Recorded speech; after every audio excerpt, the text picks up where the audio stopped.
नमस्कार प्रिय दर्शकों, एक बार फिर स्वागत है हमारे नए वीडियो में। प्रिय दर्शकों, आज फिर हम नया वीडियो नई जानकारी लेकर हाजिर हुए हैं।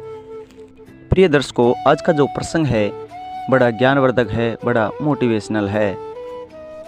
प्रिय दर्शकों, आज की इस कहानी में, आज की इस वीडियो में आप जानेंगे जो पुरुष अपनी पत्नियों के साथ भोजन करते हैं, अपनी स्त्रियों के साथ भोजन करते हैं, और जो महिला अपने पति के साथ एक थाली में भोजन करती हैं, वो इस वीडियो को ज़रूर देखें।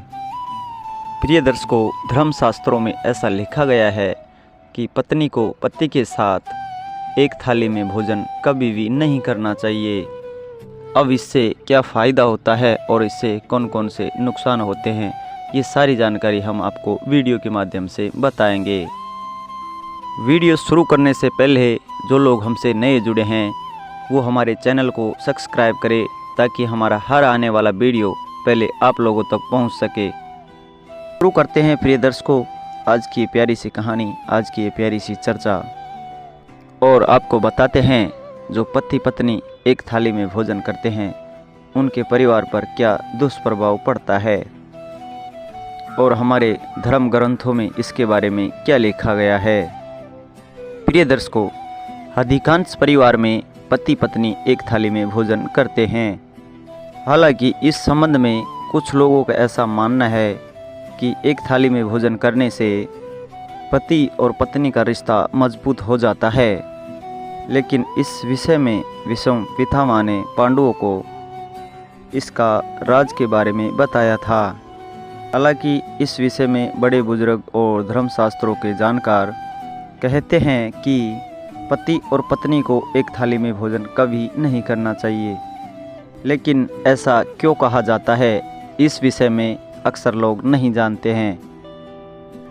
हालांकि इसके बारे में महाभारत में भी इसका जिक्र किया गया है।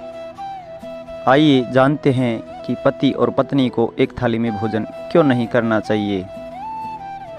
प्रिय दर्शकों, इस बात से इनकार नहीं किया जा सकता कि एक साथ भोजन करने से प्यार बढ़ता है। इस बात को भीष्म पितामह भी भली भांति समझते थे कि हर इंसान का अपने परिवार के प्रति प्यार होना चाहिए, लगाव होना चाहिए। दरअसल पति और पत्नी को एक साथ खाना खाने से परिवार के अन्य रिश्तों की तुलना में पत्नी का प्रेम सर्वोपरि हो जाता है। ऐसे में व्यक्ति की बुद्धि भ्रष्ट हो जाती है और वो गलत और सही में फ़र्क करना भूल जाता है। उस व्यक्ति की बुद्धि इतनी भ्रष्ट हो जाती है कि वो सही और गलत में फ़र्क करना ही भूल जाता है। उसको ये पता भी नहीं होता कि क्या सही है और क्या गलत है। भीष्म पितामह कहते हैं, अगर पति का पत्नी के प्रति प्रेम सर्वोपरि हो जाता है तो परिवार में कलह की स्थिति उत्पन्न हो सकती है। इसलिए पत्नी के साथ कभी भी एक थाली में भोजन नहीं करना चाहिए। जिस घर में पति पत्नी के साथ भोजन करता है या फिर पति पत्नी का झूठा भोजन ग्रहण करता है, ऐसे घर में माँ लक्ष्मी का आगमन नहीं होता है, माँ लक्ष्मी का प्रवेश नहीं होता है, और उस घर से माँ लक्ष्मी सदा सदा के लिए रूठ कर चली जाती है, और साथ ही माँ अन्नपूर्णा का भी अपमान होता है। माँ अन्नपूर्णा भी उस घर से धीरे धीरे रूठ जाती है, नष्ट हो जाती है। इसलिए पति पत्नी को कभी भी एक थाली में भोजन नहीं करना चाहिए। भीष्म पितामह का मानना था कि परिवार के सभी सदस्यों को एक साथ बैठकर भोजन करना चाहिए। इससे परिवार में आपसी प्यार बढ़ता है, साथ ही एक दूसरे के प्रति प्यार और प्रेम की भावना भी प्रबल होती है, उत्पन्न होती है, जिस कारण से परिवार तरक्की भी करता है, तरक्की तक पहुंच जाता है।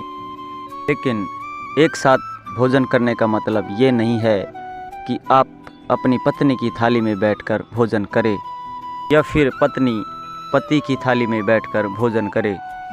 ऐसा करने से आपके घर में दुख, दरिद्रता, पाप आ सकती है और उस घर में माँ लक्ष्मी का आगमन भी नहीं होता है। प्रिय दर्शकों, अब आपको बताते हैं कि कौन कौन से भोजन नहीं करने चाहिए और भोजन को कैसे करना चाहिए।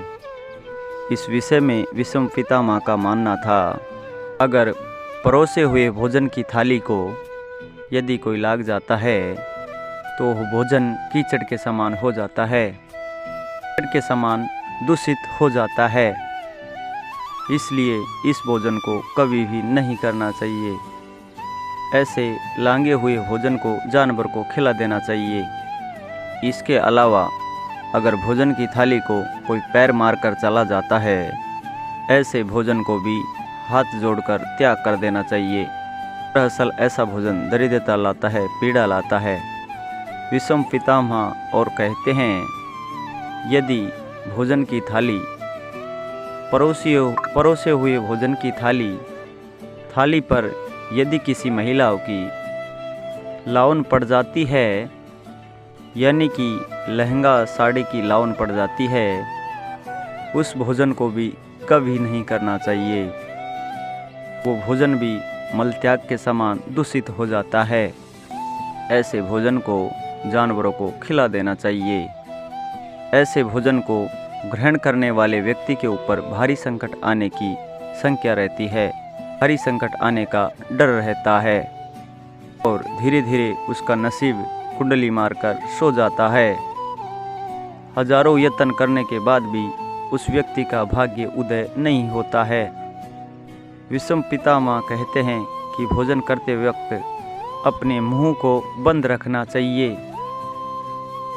विषम पितामह कहते हैं कि भोजन करते वक्त कभी भी ज़्यादा बातचीत नहीं करनी चाहिए।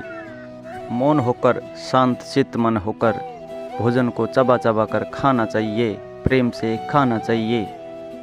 ऐसे करने से एक तो आपका शरीर स्वस्थ रहता है और दूसरा माँ अन्नपूर्णा भी प्रसन्न होती है। भोजन शुरू करने से पहले माँ अन्नपूर्णा का धन्यवाद करें, भोजन की थाली को हाथ जोड़कर प्रणाम करें, उसके बाद ही भोजन ग्रहण करना चाहिए। विषम पितामह कहते हैं कि भोजन करने के बाद अपनी थाली में कभी भी ज़्यादा झूठा ना छोड़े और विषम पितामह कहते हैं कि भोजन करने के बाद कभी भी उस थाली में अपने हाथों को नहीं धोना चाहिए। कई लोग ऐसी गलतियां कर देते हैं कि भोजन करने के बाद अपने हाथों को उसी थाली में धो लेते हैं। ऐसा करने से माँ अन्नपूर्णा का अपमान होता है। तो प्रिय दर्शकों, ऐसा कभी ना करें। प्रिय दर्शकों, हम उम्मीद करते हैं कि आप लोगों को ये छोटी सी कहानी बेहद पसंद आई होगी, ये जानकारी बेहद पसंद आई होगी और इस जानकारी से आप ढेर सारी प्रेरणाएं भी लेंगे। प्रिय दर्शकों, अगर आपको वीडियो अच्छा लगे तो लाइक, शेयर, कमेंट करके ज़रूर बताएं। मिलते हैं दोस्तों अगले वीडियो में जल्द ही। जी।